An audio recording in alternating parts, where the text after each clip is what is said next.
Oi, pessoal, tudo bem? A nossa conversa de agora vai ser sobre uma das partes mais importantes dos estudos linguísticos, dos estudos gramaticais.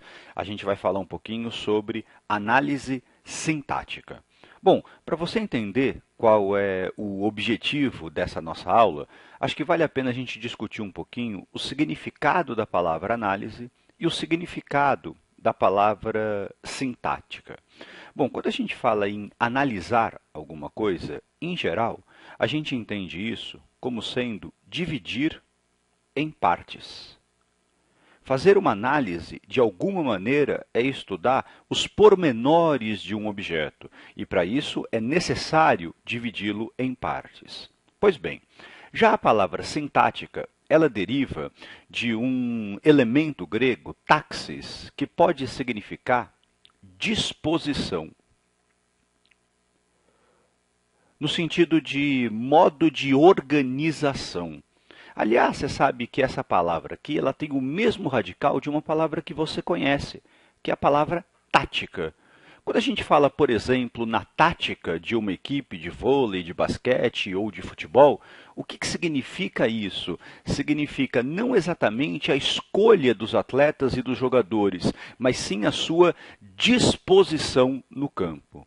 Pois bem, quando a gente fala, portanto, em análise sintática no universo da língua, o que a gente vai estudar não são as palavras isoladas, mas a gente vai estudar as palavras combinadas.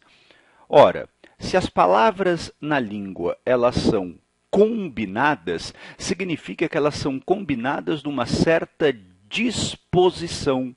Então, quando eu analiso uma frase sintaticamente, eu estou analisando a disposição, o modo de organização dessas palavras. E o melhor modo de entender como se dá essa disposição é justamente dividindo os enunciados em partes. É isso que a gente chama de análise sintática. Pois bem, existe um conceito, então, que é o centro da análise sintática, que é justamente o conceito de oração.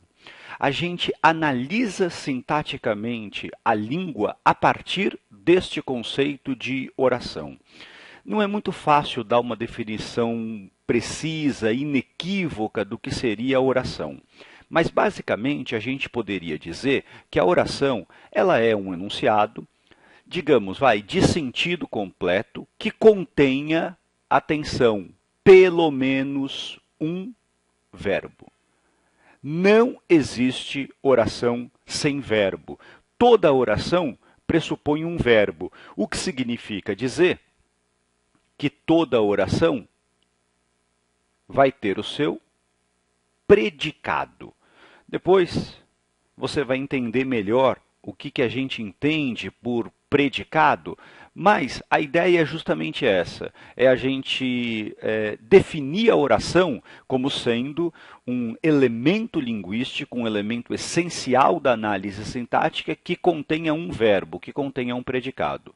Bom, na verdade, eu posso até me antecipar aqui e dizer que todo predicado pressupõe um verbo. Então, por enquanto, para nós, esses termos aqui vão ser usados quase que como equivalentes. Bom, para entender isso com um pouquinho mais de cuidado, eu coloquei aqui 3 frases para a gente discutir, 3 enunciados para a gente analisar. Dê uma olhada aqui. Alunos estudam para o Enem. Alunos estudam para o Enem, pois querem uma boa faculdade. Que prova difícil! Eu acho que todo mundo concorda que esses 3 enunciados são perfeitamente aceitáveis da estrutura linguística do português. São frases que provavelmente você montaria no seu dia a dia. Vamos lá? Alunos estudam para o Enem. Eu tenho aqui um verbo, que é o verbo estudam. Alunos estudam para o Enem, pois querem uma boa faculdade. Opa! Aqui eu tenho 2 verbos. Estudam e querem. Que prova difícil! E aqui você percebe que esse enunciado aqui é um enunciado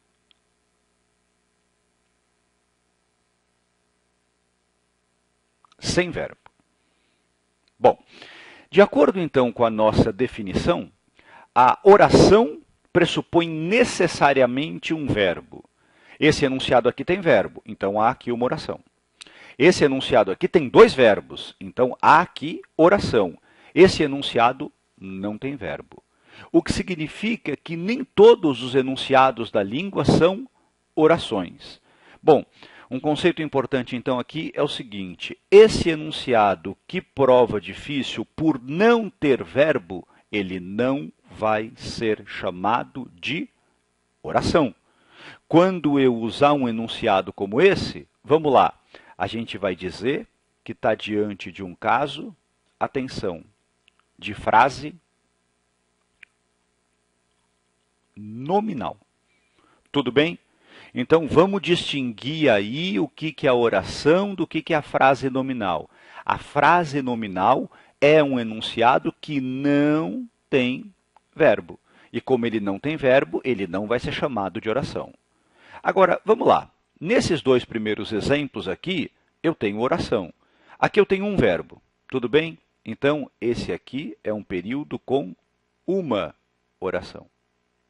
Já aqui, eu tenho dois verbos. Eu tenho duas orações. Aliás, para perceber isso, basta você notar que eu tenho um conector aqui. Nesse caso, é o pois, que está ligando as duas orações. Alunos estudam para o Enem, é a minha primeira oração, pois querem uma boa faculdade, é a minha segunda oração. Vale a pena a gente fazer a ressalva de que nem sempre dois verbos indicam duas orações. Eventualmente eu posso ter uma locução verbal. Alunos vão estudar para o Enem. Vão é um verbo, estudar é outro. Mas como eles formam locução, na prática é um predicado só. Eu só teria uma oração. Mas nesse caso, como os verbos estão distantes, ligados por um conector, eu tenho duas orações. Aqui, então, vem outros conceitos importantes. Nesse primeiro exemplo, alunos estudam para o Enem, eu tenho um caso que a gente vai chamar de período simples. Por quê? Porque ele é composto por apenas uma oração. E nesse segundo caso, eu tenho um exemplo de período composto, porque ele é formado por mais de uma oração. O período na língua, gente, ele vai da letra maiúscula até o ponto final. E aí eu posso ter, tá certo, períodos com uma, duas, 50 orações. Se esse período é formado por apenas uma oração, eu digo que eu tenho um período simples e essa oração vai ser chamada de oração absoluta. Se porventura eu tiver um período composto com mais orações, o que a gente vai ter?